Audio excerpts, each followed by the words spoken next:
Hiking alone had always been my way to escape, from work, from screens, from noise, just me, the trees, and silence. That's all I wanted, just a day away from everything and everyone. I planned to hike in and camp for the night. Nothing extreme, just a few miles in, set up camp, enjoy the quiet, then head back the next morning. I even packed a small box of matches to light a campfire, just enough to keep warm and cook a simple dinner. But somewhere along the way I made a mistake. The trail markers disappeared. My phone lost signal. I should have turned back right away, but I thought I could figure it out. I followed a ridge, hoping to spot the trail from higher ground. That was a big mistake. My foot slid on loose dirt, and before I could grab anything, I was falling. I tumbled down the slope, branches tearing at my arms, rocks slamming into my sides. My backpack hit the ground ahead of me, bounced once, then disappeared over the edge of a steep drop, swallowed by the trees below. I lay there for a moment, dazed, catching my breath. My phone, flashlight, food, water, and extra clothes, all of it was in that pack.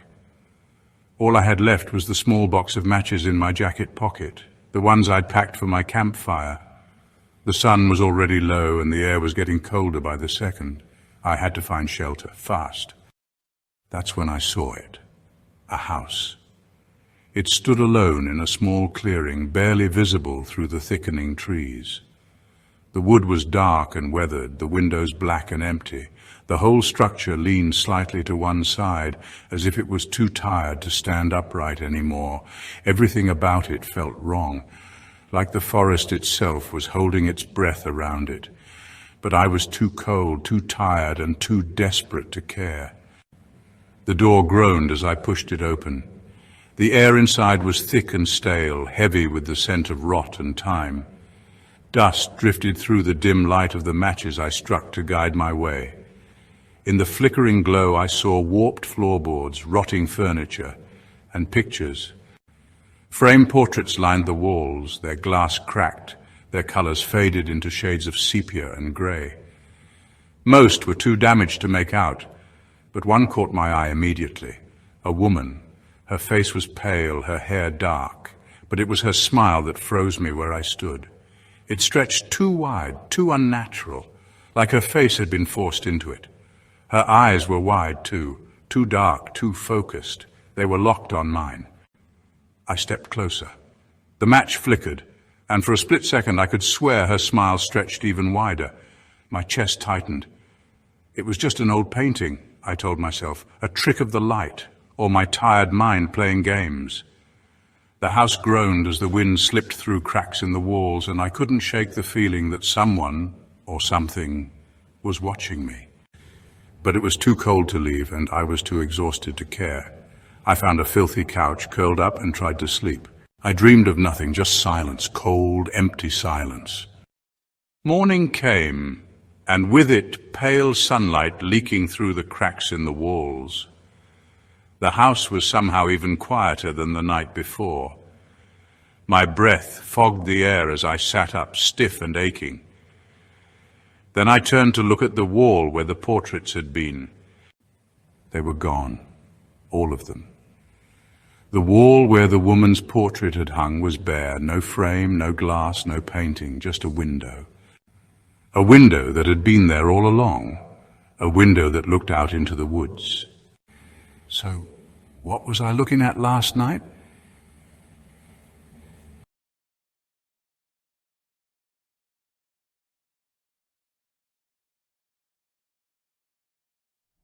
I was driving alone at night, exhausted from a long shift.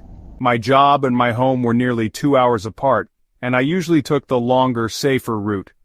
But tonight, I was dead tired, and there was a shortcut. A winding road through the mountains that could shave half an hour off the drive.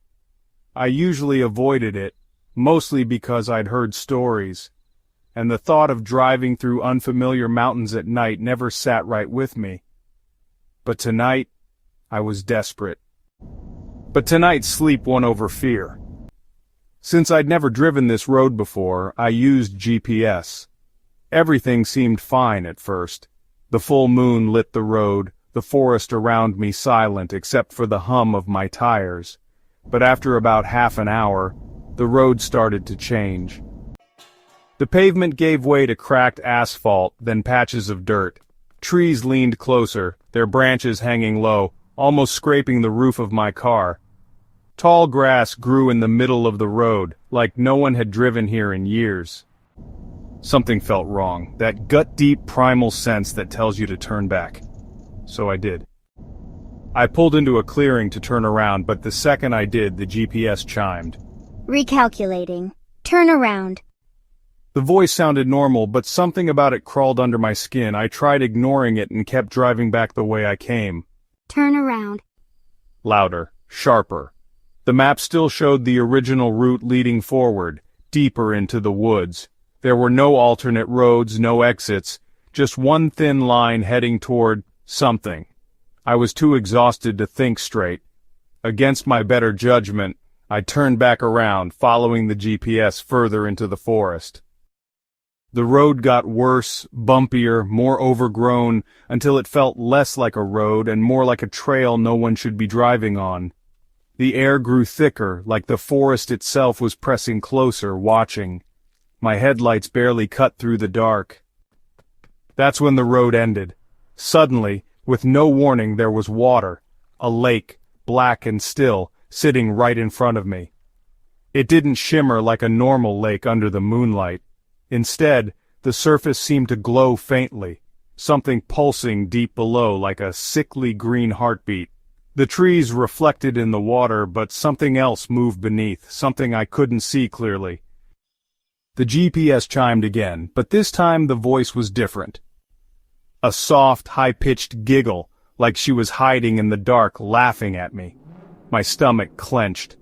I reached for the GPS, but the screen flickered, showing no map, no signal, only static. And through the static, that same woman giggle. I put the car in reverse, slamming my foot on the gas, but the tires just spun, kicking up dirt and rocks. I tried again. The car jolted back a few feet, then skidded to a stop. It was like something was holding the car in place. The giggle echoed through the trees. I gritted my teeth, threw the car into reverse again, and floored it. The engine roared, the tires screamed, and then, finally, I felt the car lurch back onto firmer ground. I didn't stop. I didn't breathe. I tore back down the path, barely slowing for the turns, headlights flashing over twisted branches and empty road. My hands shook on the wheel, my heart slamming against my ribs. The GPS was still giggling, soft and broken, but I didn't touch it, I didn't look at it, I just drove.